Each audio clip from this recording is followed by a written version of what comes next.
Welcome to One on One. I'm Greg Bassett, your host from the Salisbury Independent newspaper. It's a big day here at PAC 14. We have one of my favorite people in the county. Jack Lenox is here. Welcome, Jack. Great, thank you, Greg. Now, you are the Planning and Zoning Director. I used to be. Were you going to make some news here?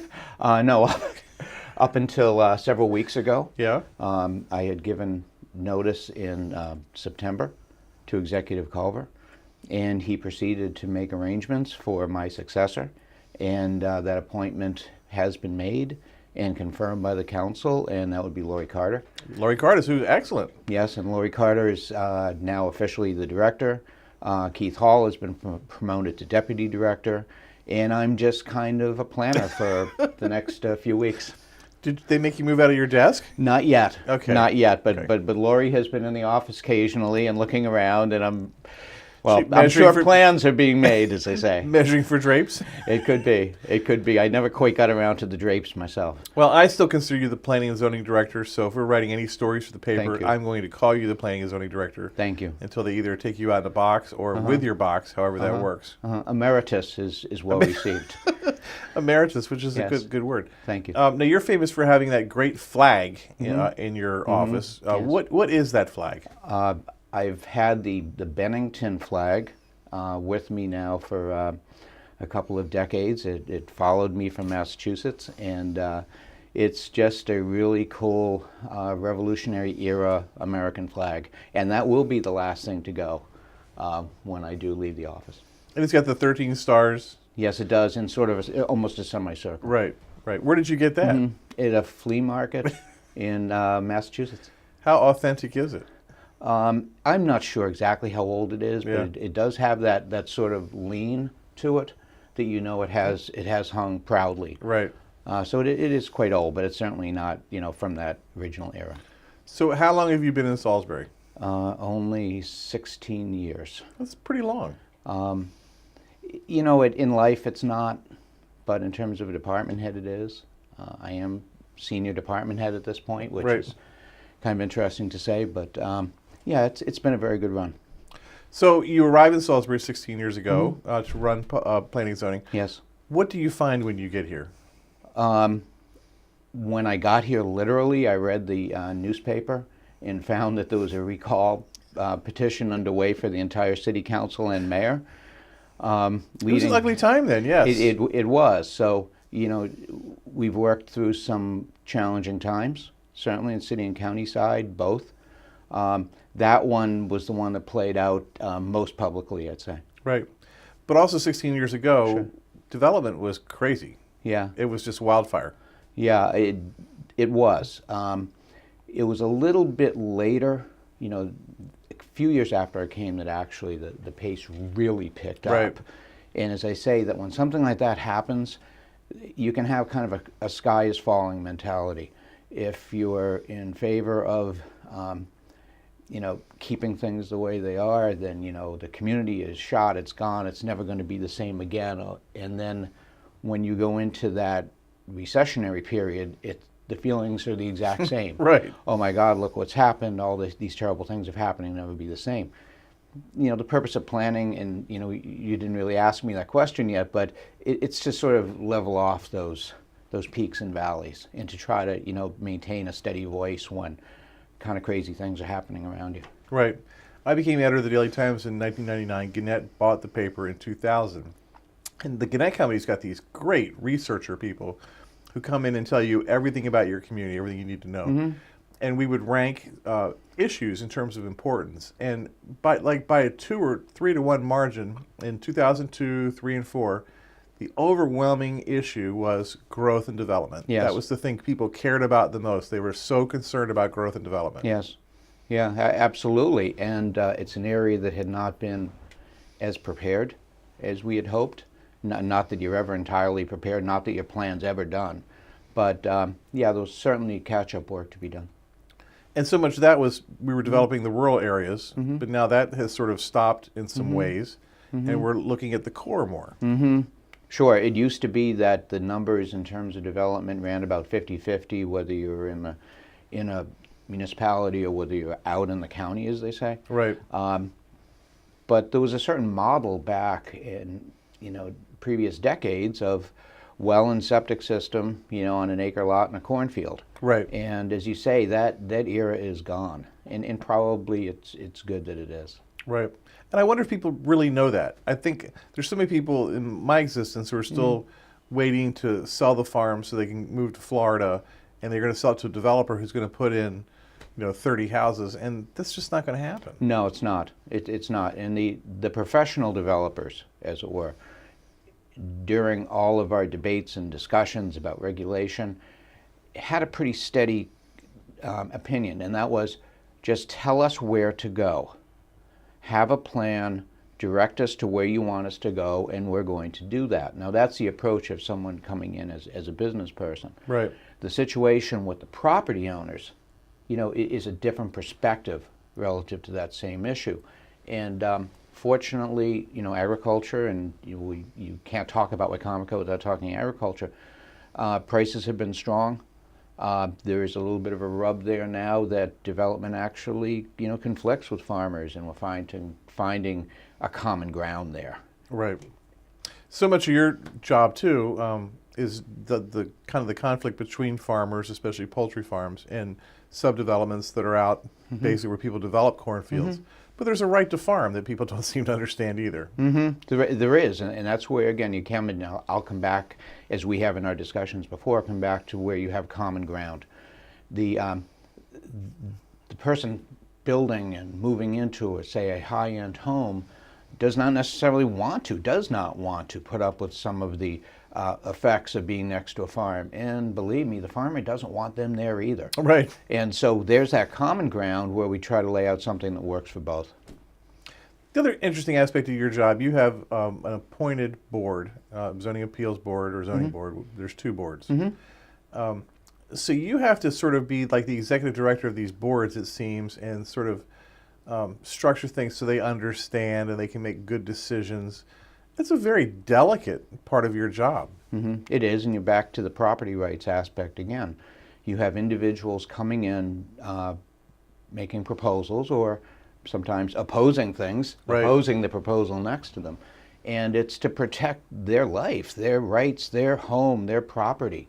And that's that balance that takes place. And you're right, as a staff member, we try to make sure that all of those issues, all of those perspectives are represented. Right. And you've got a great chairman now with Chip DeShiel, who's like the smartest guy I know. And that helps a lot, probably. Oh, absolutely. Chip has been a great mentor for me, a steady hand. Chip's first day on county council was my first day in the job. So we kind of, came up together, as it were.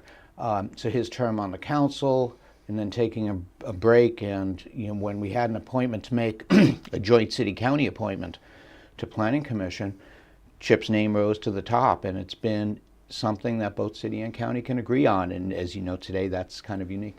Yeah, Chip watches the show because he's always very complimentary or critical when it needs to be. He will not come on, so we need to work on getting Chip DeShiel on here because there's so many great stories he's got. He knows everything. Chip has been involved, if not the chairman of basically every do-good organization around. And at this point, Planning and Zoning Commission, I know, really appreciate him. And his mother, Betty Jane DeShiel, is my health teacher, so my good grooming is based on her education. I'm sure she would be proud. Speaking of appeals boards, I'd love to tell this story. My grandfather was on the appeals board, zoning appeals board in Ocean City for 40 years. And you wonder how things got built in Ocean City because things are just completely out of place. You're driving along and suddenly there's a 20-story condo. And his theory was if you own the property and you pay taxes on it, then you own it heaven high and hell deep. So every appeal, he voted yes. Let them build it. Let them build it. Where are we with that mentality now in our development? I think that there'll always be that sort of approach, which is why it's especially important for folks to understand their role. The Board of Appeals, or Board of Zoning Appeals as it's sometimes called, have a very important role in sort of as a safety valve.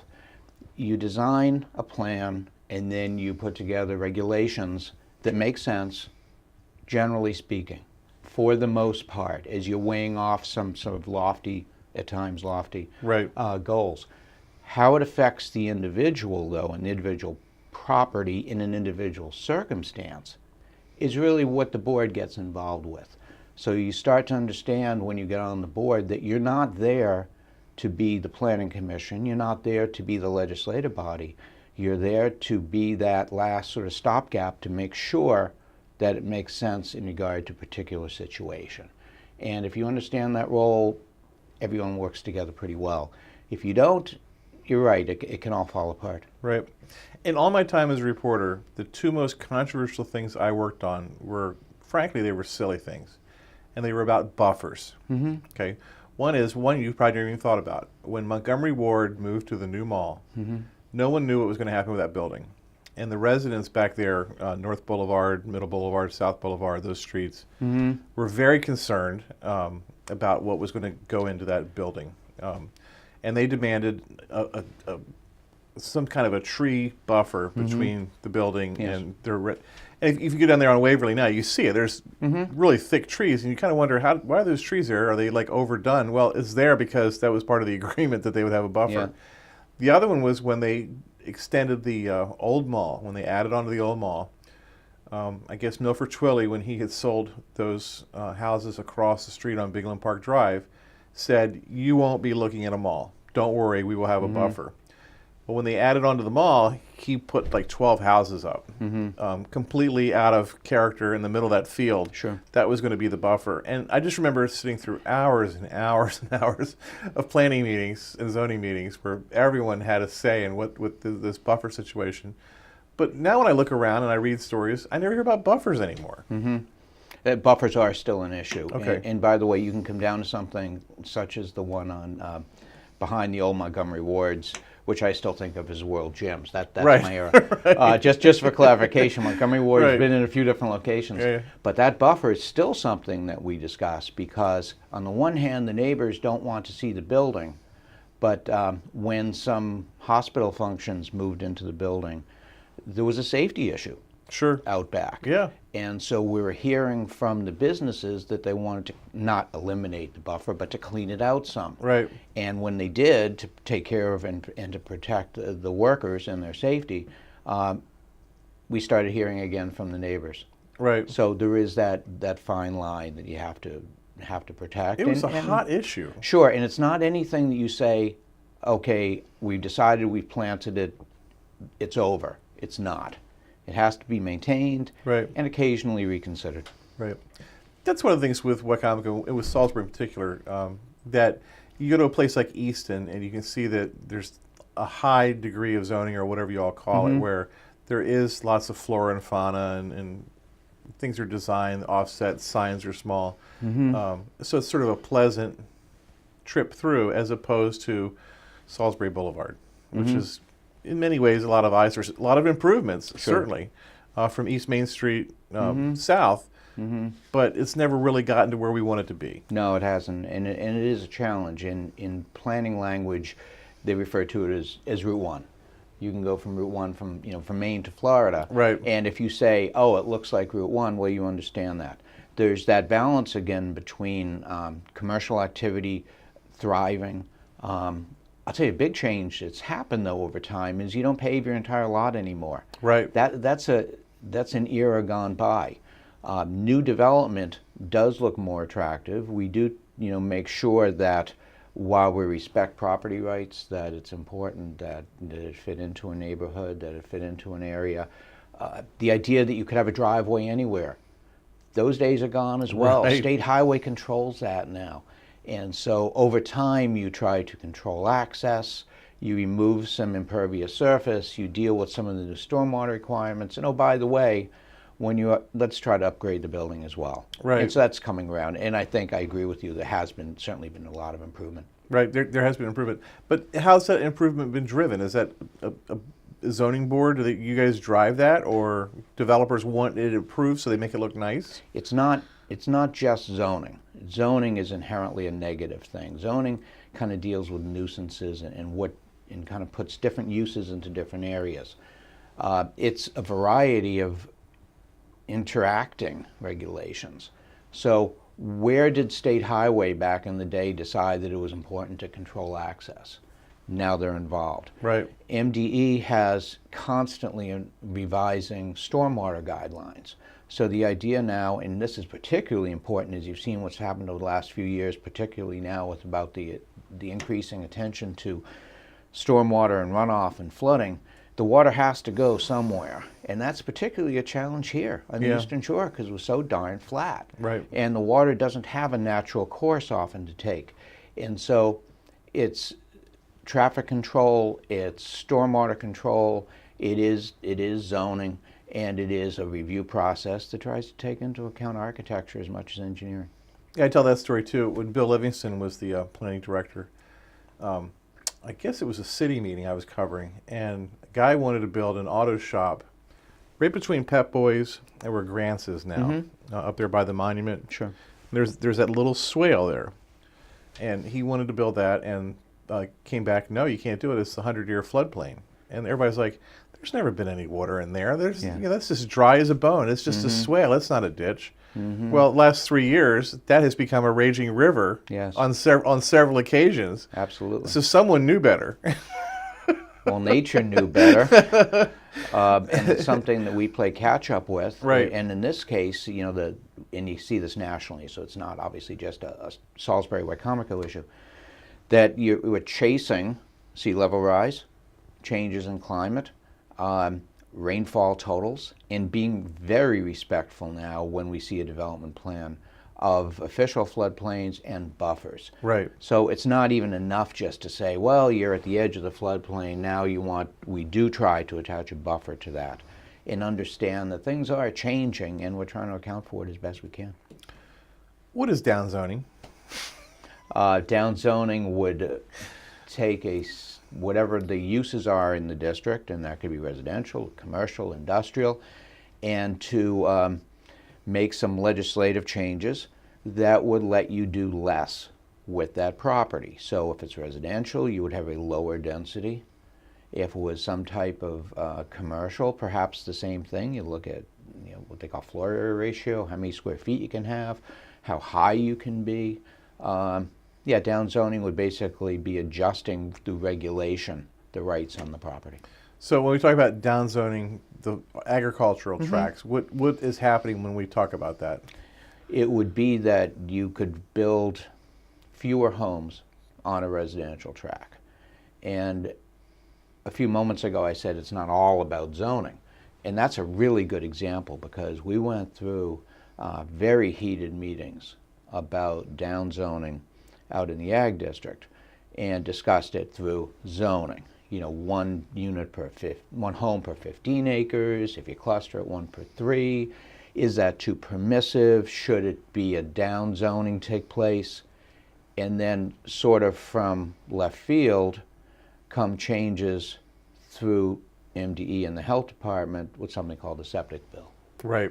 And so zoning is essentially a local function, county or city or town. The health laws come through the state and essentially restrict how many on-site septic systems you can have for a subdivision, which means that model that you referred to earlier of development in the cornfield is no more. Right. And that's because of the septic bill, not particularly because of zoning. Right. In 2004, 2006, when the downzoning happened or was first being discussed, the realtors were just up in arms.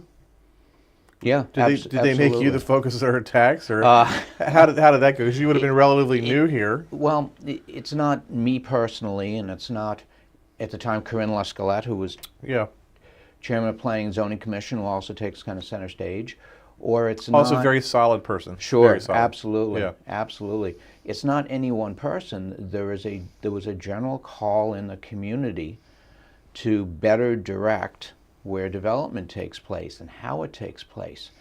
And again, when you do that, you have winners and losers.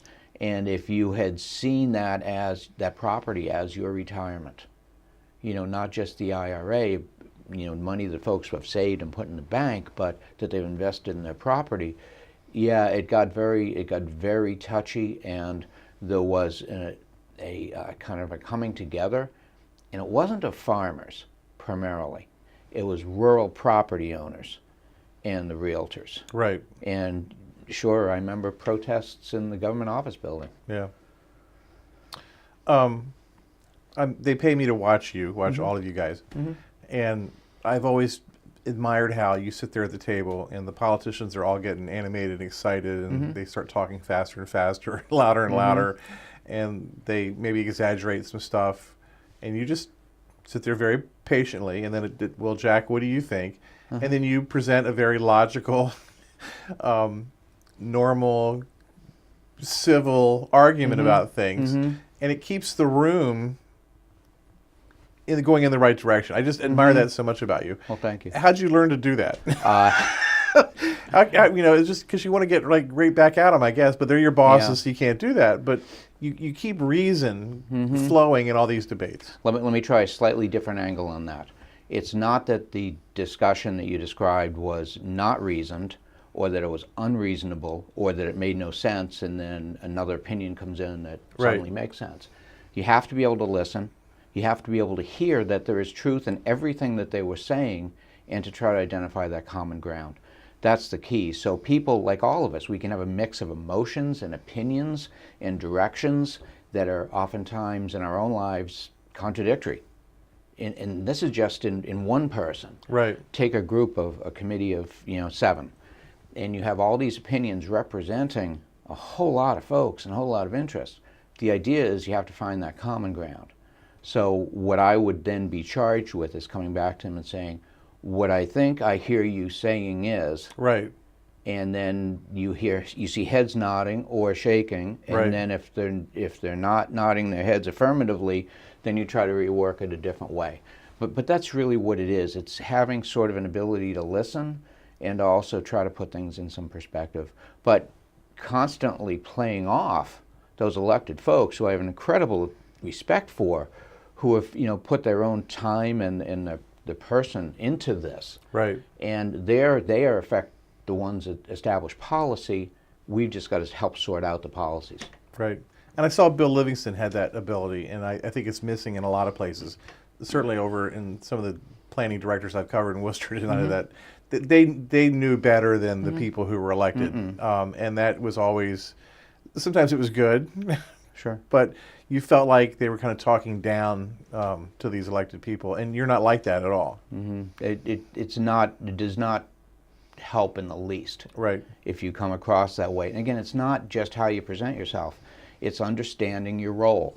Back where each committee has a certain purpose, my purpose is not to come in and say, as a professional, here's what you should do. Right. It's to listen to them and understand. And things do change. If you have a Republican administration, if you have a Democratic administration, liberal, conservative, whatever that means, they are the elected folks. They are the ones that are put there. I was not elected. I have to listen to them and, again, try to make some sense. And oftentimes, as you said, they will turn to me and say, can you tell me what a motion might look like to that effect? Yeah, you hear that a lot. Sure. Yeah. And so you create a motion. Yeah. And now it's not necessarily one I agree with. Right. But it's what they're moving towards. Right. You certainly revealed your talents in the last couple of years in this poultry house situation. Was that the hardest issue you had to deal with ever in your time here, or? I think that it was the most specific. The cluster and downzoning discussions that took place, prior to that, which never got resolved, actually, and it was the state, as I mentioned, that came in and kind of put an end to it with the septic bill under the O'Malley administration, I must point out. Right. But poultry, but that one was very. It gave a certain amount of accomplishment because we did reach an end. We have come to a conclusion, and I would venture to say things have been fairly quiet. Fairly quiet. And I think we're in a good position now for moving forward. Well, what I saw was, this is a really oversimplification, and the politicians would disagree, but I saw people running around with their hair on fire, and then all of a sudden, one day, Jack Lenox has a plan, and everybody's like, a plan? There's someone with a plan that we can figure out. Yeah, we need one. This will, please, Jack, what is the plan? And then it was a great plan. Yeah, well, it's not just a plan for what happens in one person's backyard. Right. And that's what you hear about. And that's the challenge, to make that plan work for as many folks as you can, and the others, sometimes you just say, I'm sorry. Where do you train for your job? In my case, Yeah. I did go to college for this. I have a master's in community planning. I have some follow-up education after that, mostly on a policy end. You know, a little bit of time in some law school classes, a little bit of everything, because what you have to do is be able to talk to all these folks. You've got to try to be an architect, an engineer, you know, and talk to the attorneys as well. And you grew up in New England. Sure. Which is when you're up there, you're always amazed at how highly planned everything is. It is, but on the other hand, it's not, because a lot of what's happened there is that the old cart path became the street. Right. And Like Salisbury is very much that way. And they didn't have really sort of the advantages we have in having a little more land to work with. Right.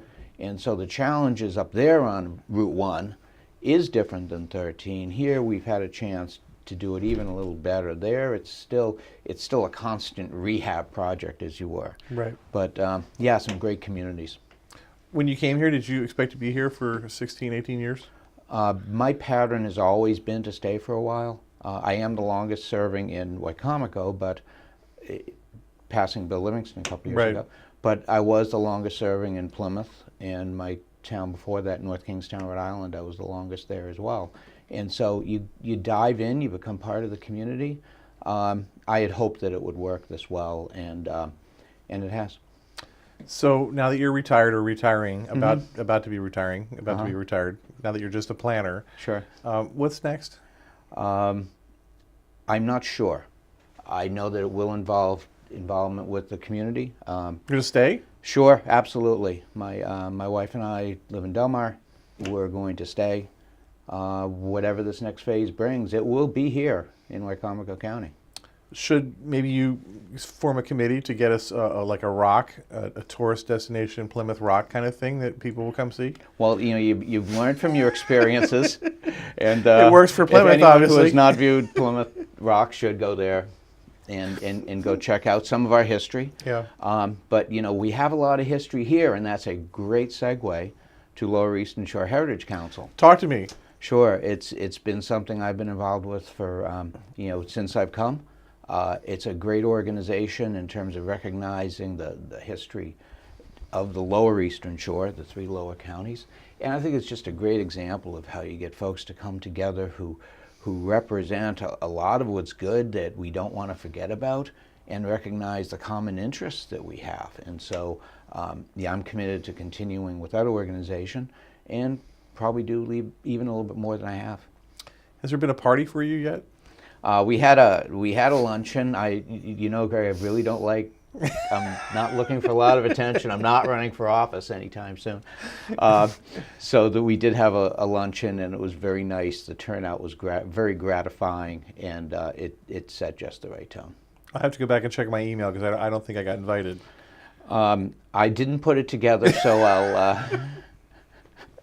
I will go back and check as well. Well, Jack, we're going to miss you terribly. You were incredibly competent, and you were great. When I would screw things up, you would call to let me know and not make me feel dumb, even though I was. So I appreciate all the work you did for our county. Well, thank you, Greg, very much.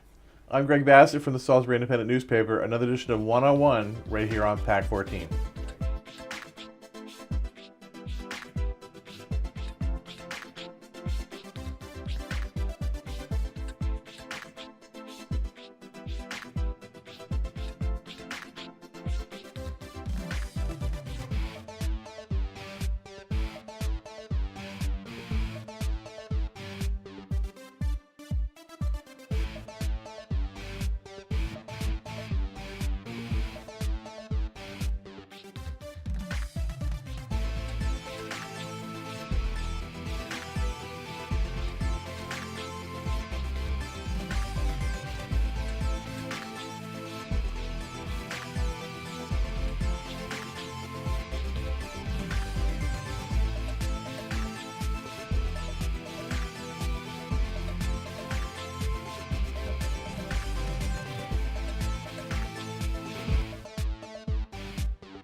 First Shore Federal is proud to support PAC 14 and one-on-one. We'd encourage every business to support PAC 14 and pick a program and support it, and let's make a difference.